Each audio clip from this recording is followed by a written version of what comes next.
The Education Lounge podcast has now been running for over 2.5 years. As well as the design overhaul, we've sat down and looked over the past year to find the best bits of advice and the key takeaways our guests have had to offer. The Education Lounge podcast.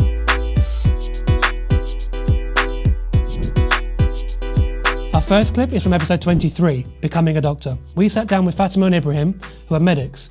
We spoke about the value of social experiences in the workplace and how they're transferable. This clip demonstrates that even in a highly skilled field such as medicine, it's always critical to be adaptable in social situations. So I had like a part-time job as well throughout all of this during year 12. So I don't know how I did it actually. So the thought of doing that now is unbelievable. But yeah, so I had that, and you being like a person, so I was working in Westfield. So you being someone that's like person-facing, developing communication skills like that, working under pressure, because of course in Westfield Stratford you're going to be under a lot of pressure. Those things also show characteristics that are really important for a doctor. So you could have the most amazing work experience, but you might not have learned anything from it. For sure. Yeah, we spoke about this in the last podcast, didn't we? Communication skills. Yeah, we're speaking about tutoring as a career, and in fact you guys came up in that podcast. And we mentioned exactly that, because you learn a lot of that from what you do here as well. You speak to parents, speak to children, like trying to get your ideas across. 100%. Yeah. I'm on my pediatric rotation at the moment, so having to explain things to children and their parents in a way that they'll understand is definitely something that I've developed being a tutor. Yeah. So for sure. And yeah, just to echo what Fatima said, it's not really about how many different things you do. Like, yeah, I went to the Dominican Republic. Cool. But is like nobody cares about what you do or what you do. It's more about like how you talk about it and what you learn from it, because it's so obvious when you've done something as a tick box exercise versus, okay, I actually saw this interaction, and then you sit back and you reflect on it a little bit, and you have something more to offer in terms of just, I did this placement at this place for this many weeks. Yeah, I remember, I think one thing, so with personal statements, whether they're still going forward in these next couple of UCAS applications, I'm not too sure, but essentially in your personal statement, you're talking about the different experiences you've had, but most importantly, what you've learned from it. So reflective writing is such a big thing that we do, like even now in medicine. So we see a patient, what have we learned from that patient? What has that encouraged us to do in terms of ourselves and our self-development, which I think are very important traits. So yeah, don't feel like you need to, I didn't get like the GP placement at this specific practice. It doesn't matter. Like if you worked at a care home and you work there for like a year every Sunday for a couple of hours, that shows way more than someone who's just done like 3 days in intensive care, because you've shown dedication and commitment, which are very important traits in a doctor. Our second clip is from the same episode. At the end of this episode, Fatima and Ibrahim both gave very useful words of advice to any aspiring medics. Not only is this advice useful for medics, it's actually highly transferable advice and can be applied to anything you might embark on. Speak to people that have been through it, whether it be students, doctors, whoever. Just speak to people. Okay, get loads of experience. Ask them what they don't like about their job is a really big sort of feedback I would give, because if you think you can handle that, then you'll probably be all right. Don't be too hard on yourself. Okay, getting into medicine, applying to medicine, all that kind of thing is not the be all and end all, and you'll realize that as soon as you sort of join, you'll realize that there's so many different paths, as we've spoken about earlier. So don't be too hard on yourself, and just generally like put yourself first. It's a long degree, it's a long course. Whatever you end up doing, just make sure you're always leaving time for yourself. Yeah, I think I just want to reiterate that. Just roll with the punches, basically. Like, you're going to be throwing a lot of curveballs whenever you're applying. So just go with like what life hands you, essentially, and don't feel too disheartened. Again, you're going to think at 18 this is the biggest decision of your life. There's going to be much bigger decisions along the way. So I'd say do your research, definitely. Research your universities, speak to people, speak to your teachers, look at universities as well. I think a lot of people don't, this is another point I should have mentioned actually. Universities have loads of outreach programs for like when you're in year 12 and 13, which I would really highly recommend for you to apply to and get a taste and get an experience. So I think that's the most important thing. Find out what's out there. And there used to be one at, sorry to interrupt, there used to be one at Nottingham, right, called, was it Medlink? Is that what it's called? So. I know UCL have a big one. Here we are plugging UCL. UCL have got one called Target Medicine, basically, and you do it for the whole year, and they support you like the whole year, like that you're in year 12, which is really good. So I think they help with like interviews, the assessments. Generally, widening participation is a lot better now than it would have been 5-10 years ago. So it's funny enough, actually, I did a widening participation program in year 12, and the guy who I said was in computer science, like, we met each other there, and then we're both at UCL now, and we're going to be graduating together. So yeah, I would just say that. So just put yourself out there and don't be disheartened if things just don't go your way. Clip 3 is from episode 16, and it's all about running your own business. Eleanor of Camden Image Gallery speaks to us about how vital it is to get good quality sleep, as coupled with the focus required to run your own business and the stress that comes along with it, good quality sleep is something that cannot be compromised. So you mentioned about working 7 days a week and that sort of thing. One of the things I wanted to talk about was the pros and cons of running your own business. And one of the biggest cons would be stress and health. Health and stress. I mean, you know about my one. Yeah, I've got one grey hair. One. I wish I have many. I wish I had one. I've got a head full. Because you like, I don't know if you still are. I think you still are. You were living on like Pro Plus, and that was the first couple when you years, first started, the first couple few years of business, where there's just so much to do, so many things to constantly think about. You're constantly trying to improve, and I still am now. I think everybody should always constantly try to improve themselves and especially their business. But yes, I think the first couple of years of business, they were the most difficult. They were the most difficult because I wasn't able to sleep very well. And I think, as we all know, sleep deprivation is one of the biggest things it's one of the hardest things, really, because when you're not sleeping well, it affects your mood, it affects your body as well. And we need sleep as human beings. Yeah. So I think that's the hardest part. You also need a certain type of sleep. So like you need non-REM sleep and to actually feel rested. Mm-hmm. So like actually the hard thing for me is actually preparing to sleep. So like actually putting like the hour or two before sleeping, making sure those are optimal. Because I don't really have that issue with sleep. If anything, I sleep too much, but mine is probably dependent on like my condition and stuff. So it's a bit different. We'll talk about that in a minute. But yeah, I think sleep's not really been an issue unless there's something like major going on, like going into lockdown and having to move 200 students, 200 parents, and like 15 staff, 20 staff onto an online, on 40 classes, 45 classes, onto an online platform that we didn't yet have in 48 hours. That was hella stressful. Very stressful. So weekends, like when stuff like that happen, I can't sleep. I'm like thinking like, how do I connect this and how do I do that and what's the best way of getting everyone to do that and not that, and so all that stuff goes on in your mind all the time. But on a day-to-day, week-to-week, I don't really struggle with sleep. See, what you've just described is my life every single day. And maybe that's also a difference between men and women as well, because women do tend to overthink, and I would say that I'm quite typical in that sense. I'm constantly thinking about everything, and because I care so much about the business and it is just me running the business, I am constantly thinking about what I can do or what I could do better, or how I can help the individual, or how I can change this promotional aspect to make sure that reaches more people, or how could I display something that would give it more light, for example, or no, I mean, I don't think that's just a woman thing, because I overthink 24/7. But you're able to sleep, so that's good. I'm I very am, jealous. but I'm usually tired from work, and like I've like from stress ended up in hospital like twice, and that condition where I can't take on all the nutrients of what I'm eating, and the way that your body works is that all that stuff gets repaired while you're sleeping. So if I haven't slept just more than 7 hours, I'm ill. I have like aches and I feel sick. So it's different. Like I need to sleep for my body to repair itself. Of course. Well, it's great that you are able to sleep, because it's so important for everyone, and especially for you. It's It is one of the most important things. Yeah. My main thing's headaches. But... Yeah, you should really get that looked at. Well, I've had headaches all the my time. life. I've had headaches all my life, like ever since I was quite young. Like just sometimes for more than one day in a row.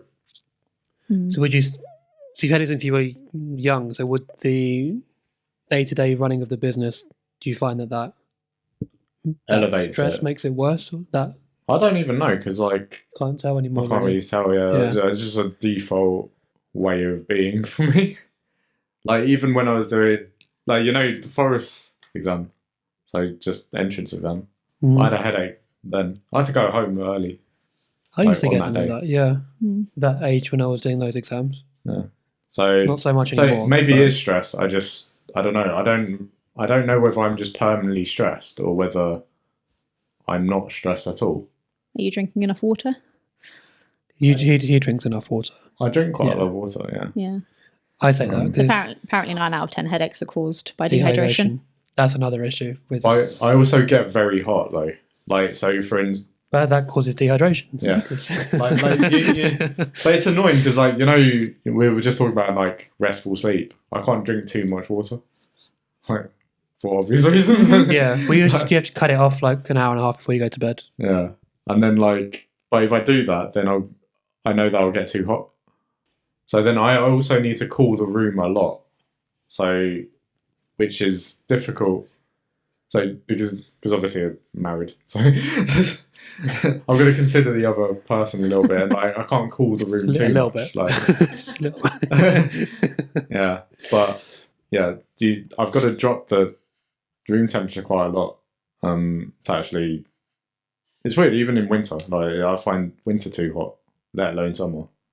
I have like four fans in summer just to keep it optimum temperature to sleep, and then drop it in winter too. So it's just too hot everywhere. So maybe it's something to do with that. Like I'm just slightly warmer than most people. Maybe. But so I get dehydrated despite the fact that I drink quite a lot of water. Yeah. Similar, but for different reasons for me. Yeah. Our next clip is from the same episode. We speak about how making something easy for the end user usually means there is a lot of complicated stuff going in the background which they can't see. You do have to work a lot and you do have your mind never switches off, but the freedom of not having to build somebody else's dream, and secondly not having to answer to anybody else. I would say they're two pros. It's good. I'd rather build my own thing than help to build someone else's. Is that selfish? I don't know. Well, there has to be It's just another drive. It's self-interested, isn't it? Like, yeah. You've got to have it lives and dies with you. Like if you don't. Well, hopefully not. No, but day to day, like where we are now, it does. Like if we don't show up for 3 weeks, what would happen? I've got to tell you about that holiday. I already know. Yeah. Disappearing for what, 4 weeks? Yeah. I'll be able to do it. So I think responsibility is a bit weird because like responsibility is like a massive con, but it's also a massive pro. So it's a lot of things are like we've got a sort of I feel like business owners they kind of want to torture themselves in a way. Like so they know like how difficult it is. There's so many challenges, but they're also addicted to that challenge. Yeah. And that's quite I think that's kind of more naturally inbuilt. Yeah, I mean the way that my mind works is I need to figure out stuff. Yeah. I need to figure stuff out. Yeah. I like having all the different challenges and I love it when I can solve one. Yeah. Just like a bunch of puzzles that need to be fixed. So And sometimes people end up moving jobs if they're working for a big corporation. They sometimes move jobs because they're not being challenged enough. Yeah. And in a business, especially running a small business, there are so many challenges constantly. Yeah. So no one can ever be bored running your own business because there is constantly something new and exciting to figure out. mentally stimulating. Yeah. It's like you grow to actually, from running business, you grow to respect other businesses as well. So, like, even though in like most businesses may be simple in a way, or certain businesses may be perceived as simple, It seems nothing is simple. Nothing is simple. Like even a nail business or something like that, it's not. It's immensely difficult to get correct. Well, the only way to make something simple to the end user is for a whole load of complicated stuff to be going on behind the in the scenes background that they can't see. Like the swan, like paddling. Yeah, it's the duck. Yeah. It's The duck. what you see is that what we're doing. Yeah. Paddling frantically, yes. Or with my business, for example, some people see a 2-3 week exhibition on, oh, that's wonderful. You've only been here for 2-3 weeks for this particular show, where I've been working on that particular show for a year and a half, and I am constantly working on about 6 or 7 exhibitions, constantly on the go at all times. So that's sometimes what some people see. Whereas when you do run your own business, you know that there's so much happening behind the scenes that constantly needs to be done. We have our biggest thing is people saying, "Oh, but you just come in for 5 o'clock and teach for a couple of hours and then go home." Like, what do you actually have to do? That's it, isn't it? I'm like, I'm gonna just bite my tongue on this one.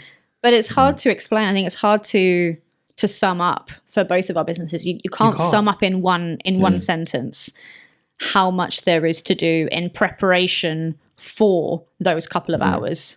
There's a huge amount that constantly needs We'd love to get it to that stage where it's just like, but there's so much legwork and preparation that goes into making a experience seamless. And well, it's all the stuff you don't think about. It's not even just the class or just the exhibition. It's like, well, you've got to sort out your website. You've got social media and all that sort of stuff. You've got loads of emails, loads of phone calls.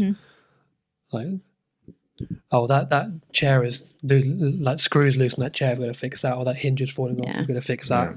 Oh, there's leaves outside. We need to sweep that bit off. There's a mark on the window. Like, there's just a constant amount of things that people don't see, and they don't realize that adds to your experience being, of course, the way that it is. I think having a physical space is something that, as what you've just described, is something that a lot of people don't see. They don't think about it because they don't need to. Yeah, or some people have their own businesses, but they might be online businesses. And when you have an online business, you concentrate on the website and that's it. The website doesn't collect dust or need lights replacing or need cleaning or need to, there are so many things that you do.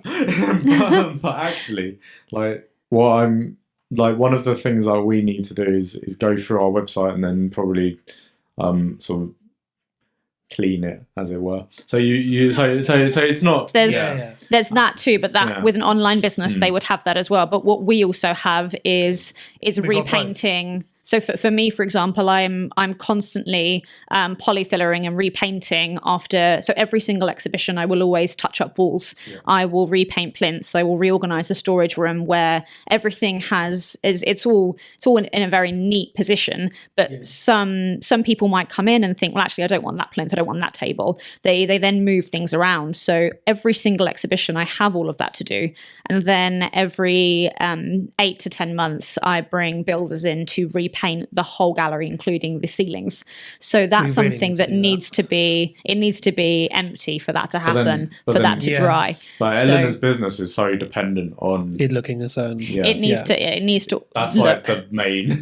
Yeah, no, that's true. If anything, that's our main sort of priority. And it's white. I have 6 white public rooms.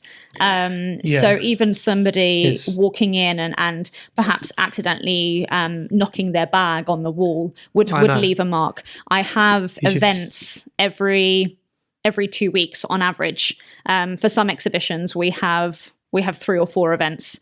So for an evening reception where there is wine being served, if somebody accidentally spills red wine on my white walls, that takes 3 coats of paint, which takes time to dry. It's all of these the running of I think the running of a white, pristine, clean gallery, it takes up so much of my time. Yeah. So I'm trying to do all of that whilst answering all of the inquiries, or if I have an exhibition on, just making sure that everything else runs smoothly, and working with the public when they come in as well, and making sure that they have an enjoyable time and they learn what they've come in to learn and to see from that exhibition. Yeah, I think our space is completely white, but filled with children. So an extra challenge. And we've got whiteboards with pens. So if you go in that room afterwards, maybe you've seen it already. You probably have. There's pen marks all around, and then when people are like using the boards, they'll lean on the wall and they'll be like that. Or they'll So put their nice. feet on the wall. And there are literal footprints on our wall. Yep. I don't know how that's possible. There are footprints on my walls too from evening receptions. So people just stand like And sometimes put their leg up without realizing they're having a nice time. They have a drink in their hand. They're speaking to the artist. They're learning about the work, and they're feeling comfortable and they're happy. And that's fantastic. I want people to feel comfortable and happy in my space. But then as a result, I'm then cleaning the next morning before I open to the public. In this clip from episode 24, we sit down and speak with our social media manager, Georgia. We discuss how artificial intelligence bridges the gap between man and machine. We also discuss how AI will, and in some cases already is, taking over certain tasks and some jobs altogether. I think it's basically creating a bridge between how we operate and how computers operate, because it is difficult to interact with computers sometimes, especially like if you're into coding and things like that. Everyone looks at code and is like, that is a far cry from what I'm used to in my books or my conversations with people. That doesn't look like the same. But artificial intelligence spans what you know and what the code knows and what it does, and it can just build a little bridge, to get you there in a way that's more familiar to you, but still makes sense. Then talking to an AI, I find, is very much like talking to someone with a very high level of computing knowledge. And low social skills. yeah, exactly. That's exactly how I feel like. Talking to a coder. Exactly. You've got to be so defined in your task. Yeah. And you've got to really, really define it well for it to generate something meaningful. Yeah. And that's, again, I think as time goes on, if humans are gonna bring anything out of this as a, like shining star, whilst AI takes over everything else, it will be creativity, in the sense of like, the thing that pops into my head is like dance. Like we'll look at dance even more in awe, because you're not going to catch an AI slipping into a robot and dancing in the way that like a really creative, interpretive dancer can do, because they use feeling and emotion and like raw something from the bottom of their heart that you just can't replicate. Like you can film it and digitize it, but I think if there is like a shining light, it will be these amazing like forces of creativity that come out of people that you just can't expect an AI to come out with just randomly. The best case scenario is that all the repetitive tasks and stuff get handed over to AI, and humans are just left to be creative. Yeah.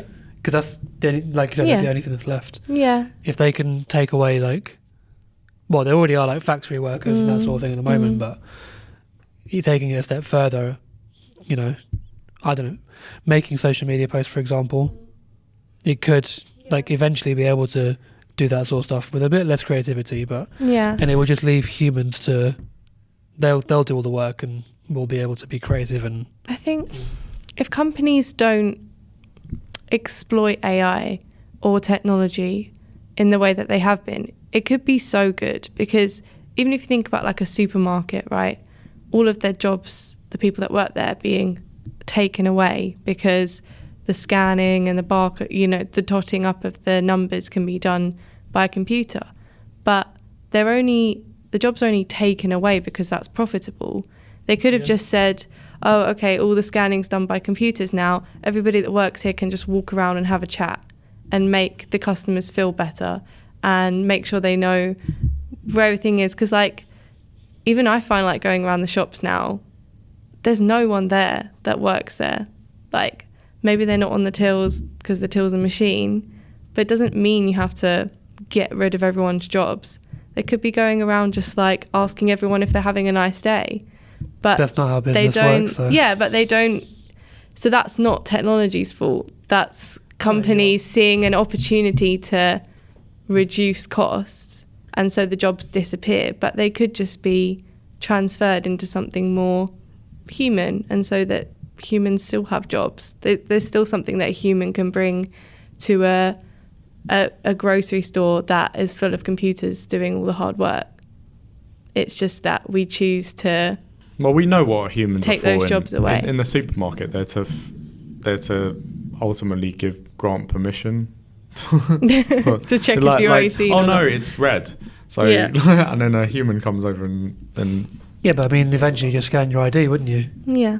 Eventually it'll all be little robots roaming around the aisle saying, oh, it's over here, you don't have to ask, but it doesn't mean that it's not technology that's taking away everyone's jobs. It's that companies are seeing opportunity to say, oh, we don't need people in this store anymore. People cost money.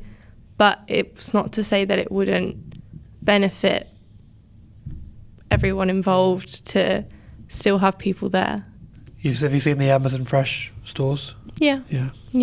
There's like 2 people working in them, and technically that's all you need. But you don't have to check out, you just pick it up and walk out. Yeah, I guess people don't argue so much with that because it started that way. It wasn't like, oh, there were 10 people working at Amazon Fresh and then they took all their jobs and left only 2. Because it only started. People like Tesco will follow that eventually. Yeah, and that's why people get upset. It's because, oh, you're changing what used to be so good, and there was a nostalgia. Whereas the new things, they don't have to abide by that. They're just like, well, we're Amazon Fresh, and that's how we do it.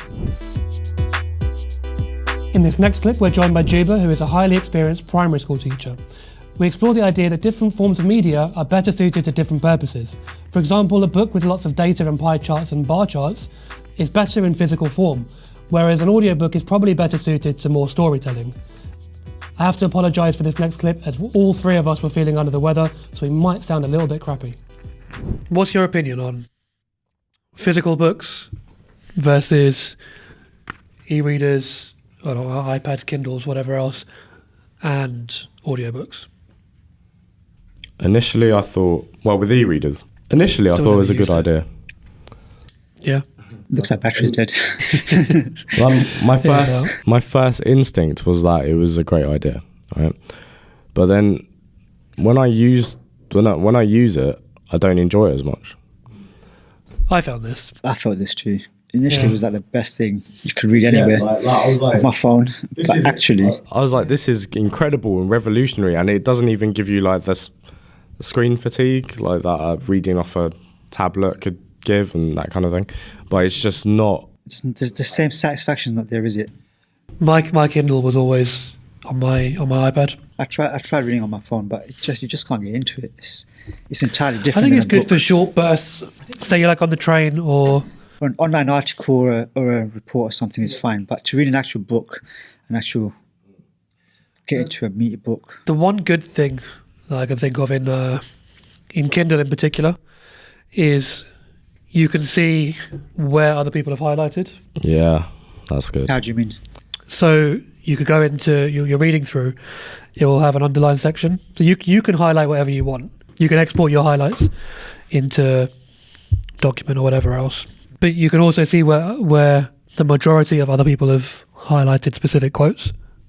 So you could go through your Kindle book and see like this many thousand people highlighted this bit, this bit, this bit, and this bit, which kind of gives you an idea of what the key points are. It's like having thousands of the same copy of one same book from several different people that have made notes. Yeah, I remember there was it's quite clever. It is good. There was like a report that I was doing for school, and like it was a paper on the Vikings, something like that, Vikings and Anglo-Saxons, and I bought a book on, and it was a pre-owned copy of a book. It was on the Vikings, and this person had annotated it, and it was really helpful, the annotations, because they pointed out like the important parts that I needed to, that I could use. And I mean, that was completely different. That was with a physical book, but I was like, sometimes it can be helpful on a physical book as well to have notes. See, my mum and my sister both really love secondhand books they've been annotated in. Do they? They both, it's the thing that they really like. For me, I don't like writing in my books. You don't? I don't. No, I totally understand that. Like when you want a clean copy of a book, but I always want a clean copy. Even if I've got a clean copy, I wouldn't want to write in it. I can't even open it to like, you know, when you fold it back and crease the reams. No. I can't even to break the spine. Yeah, like this. When some people just open and go straight in. Yeah, I hate when I've just got a book. It's like, oh, look at this book I've just got. Yeah. You've broken the spine. You know? If anyone's going to do that, it's me. But now physical books, I think there's a lot to be said about physical books. Just turning the pages. Tactile, isn't it? Yeah, it's just very, very tactile. You need that. I think that's part of the joy, isn't it? And to see it physically get thinner, how much you've read. As you can see, you've read a part, and when you come to the end, you can see, like, it makes a difference to see it visually and hold it in your hands. Like, I'm almost there. I'm nearly at the end, kind of thing. Whereas with an online thing, you never see that, do you? So it just says at the bottom, like, 20-something%. It's just another page. So where do you stand on audiobooks? Because I have my opinions on it. space saving was very well. Well, these are both, audiobooks and Kindle are space saving. Space saving, but the thing with an audiobook, and this is something I always say to parents as well, like they're a brilliant way for children and adults who maybe don't read as much or don't have time to actually at least enter a book. Now, I did say there was a bit of a limit with this because there's certain things that matter with an audiobook. So the narrator, I said, like for instance, 12 Rules for Life. Now, I started listening to the audiobook. I'm trying to get him into Jordan Peterson. And I like Jordan. I've been watching a lot of his things. Okay, finally. Yeah, I need to read his book. Can I borrow that, please? Yeah. Actually, I've got it on Audible. I started listening to it, but I find his voice, he's very, very serious, his voice. I find that that's not the best way to approach reading. So I much prefer reading yourself. Myself. But then when you have a really good reader, so the classic example is Martin Jarvis, like really famous narrator. No, I don't know either. No, I don't know. Just the voices and the emotion behind the voice and stuff like that gets you into it. Sometimes books that are narrated by authors are good if they've got the right voice for it, but I wish that he had someone else reading his books.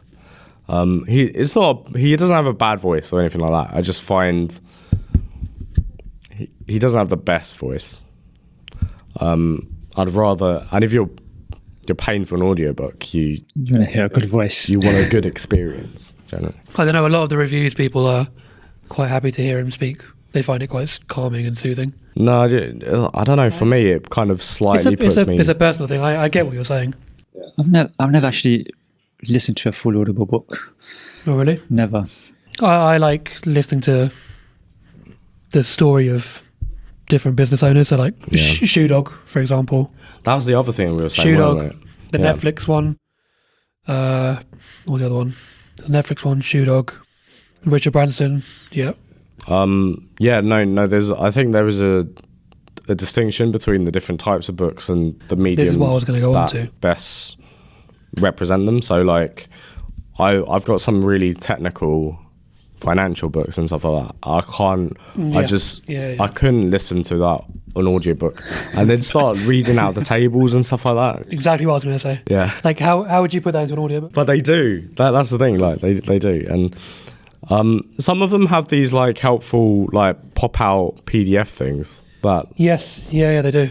That go along with the book, but I find that in the majority of cases, if you've got a very, very technical book, especially with loads of figures, it's better to have a physical copy. Yeah. So you can audible that graph for me. This is what I was going to say. I mean, I assumed you'd say the same thing. Yeah. Yeah, I mean... Can I see? How would you even audible this? Well, like John said, they would narrate most of it, and then I'll give you a PDF. Labour force participation rate for men. On the bottom, you have the years 1880. Bar 1, 75%. Is that how it goes? No, it'd be a PDF. They always read the figure number, and it. I don't know. For me, it just sounds lame. Like yeah, refer to blah But blah. I suppose that's the point of bar graphs and charts, is the visual element. You can't really listen to that. Yeah, so a lot of business books, like self-help books, if it's like about money or habits or systems and that sort of thing, I would not use Audible. But if it's like, how did the founder of Nike start his business and get it to where it is now?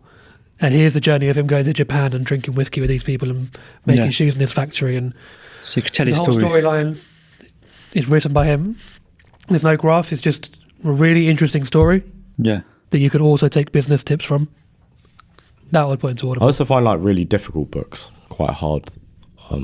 So like for instance, this is a philosophy book. So I read this at university, and honestly, if this were read out, I wouldn't understand it. Our next clip is from episode 13, and it's all about saving and investing. We discussed the money habits of the average adult in the UK and how they don't really save enough money and they don't really know how to invest. There are clear incentives for this, as the system is designed to keep people spending, and this is one of the reasons why the topic of money is not really taught in schools. I would give 2 pieces of advice, as you'll hear me say in a minute. The first is to create a separate bank account for your savings so that it's completely out of the way. And the second is to automate the process of investing and saving so that it happens automatically. A great book for anyone looking to improve their relationship with money is Morgan Housel's The Psychology of Money. I've left a link in the description. It's a must read. If you take the average parent in the United Kingdom, or the average person, they don't save nearly enough, they don't invest nearly enough, they don't have enough in their pension. I doubt they understand. I mean, they might have learnt it at one point, but I don't think they understand the principle of compound growth. So I don't think there's really... and we've got a system that essentially is aimed towards getting people to spend. Right? And if everyone saves and nobody spends, then the system sort of collapses. Yeah. So there's very strong incentives for people not to be educated in this way, even though it might be the most important thing that they ever learn. Yeah, I think it probably would be. Like, I know it's kind of changed my life and how I approach things. Sort of thinking about everything towards the long term. Investing, not spending too much. It's basically the marshmallow experiment played out over your life. Yeah. Right. But I remember, like, it's true. If you've got, I've had this experience a few times when you've got quite a large amount of money in a bank account or something like that, and then your immediate reaction might be to spend it, like, because that's kind of what society is forcing you to do. So there's 2 tips I would give on that. The first is get a separate bank account for your savings, obviously. Yeah. So that to you that money doesn't exist. Yeah. And the second thing, which is really, really important to do, automate it. Yeah. Don't, because if you have to rely on yourself to be, actually this month I'll put in like a bit less because I want to buy this. Just set up an automated direct debit, £100 a month, whatever it is, and just let it go out. But you'll be surprised how much you don't notice what's not there. Like if you take £100 a month or whatever, you'd be surprised how much that doesn't really change your day-to-day life. It's interesting because we've got this idea of ratio. We learn it very young. Yeah. Like year 5 and 6, sort of. And that's really one of the most important concepts that you'll ever learn, because as long as you get your ratios right throughout your life, in terms of what you're spending, what you're saving, what you're investing, that kind of thing, you will generally do quite well. I mean, for instance, if you manage to save 25% or save and invest about 25% of what you bring in, so income-wise, then that's usually quite a safe ratio. Right? So it's quite high. Yeah, it is high. It's I difficult. found recently, because that would put you in the top savers and investors, sort of countrywide, like easily, because I think most people would save like a ridiculously low amount. It's like 5 or 10%. But if you get to between 15 and 25% into savings and investments, then you'll be surprised at sort of the effect it has over time. Our final clip is from episode 19. It's all about teachers being overworked and underpaid. We're once again joined by Juba, but we're also joined by Catherine, who is a newly qualified primary school teacher. They discuss the need for more support in the classroom versus how much they get paid.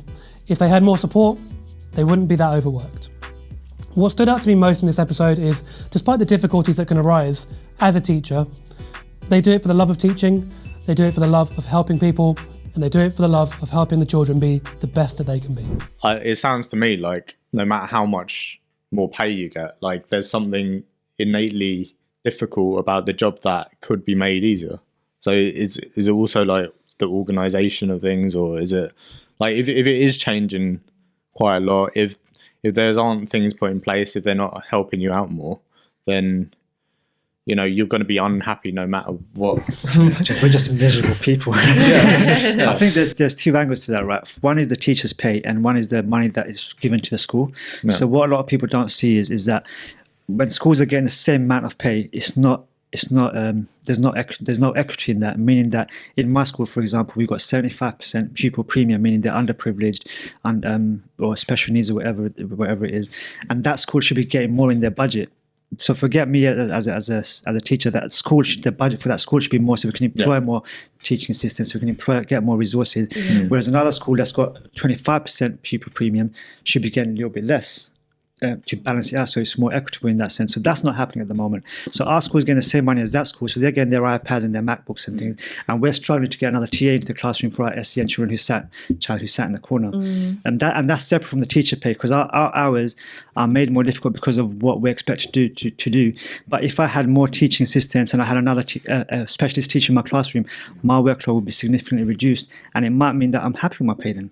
I agree with that. Yeah, I agree with that, absolutely. Yeah. I mean, again, as a first year teacher, pay is pay to me. Like, I do it because I want to be a teacher. Like, if I earn what I earn. Obviously, if you want to give me more money, I'm not going to argue against it. I'm never going to turn that down. But for me, it's sort of work environment. Like, do I feel like I'm mentally satisfied at the end of the day, like I've done a good job, and that everyone is left knowing what they've, knowing what with teachers I've and done nurses is the best job I could have done. But then some days you don't leave because you just think, actually, if I had one more person, if I had a bit more support, I forgot to do that, or I forgot to do this. There is just a never-ending list. They play out the teachers and nurses. We all care. We're not there for the money. We care. The nurses care. We care. They stay back. We stay back. We just care about what we do. We just want a bit more pay to do it. Give me the money. It's not. I do think as your job role expands, obviously, you'll need to be paid to sort of compensate for those extra roles. But the thing is, obviously, as you I don't know, then it seems to me like the thing that will make you the most happy would actually be having a lot more support. Definitely, as a teacher, it's stressful that the work we can do the work. We understand the work, but it's when you're in class, when you're with those children, and you got 25% not getting it. What do I do with them? But with that extra support, that will take that mental, emotional pressure off, in a sense.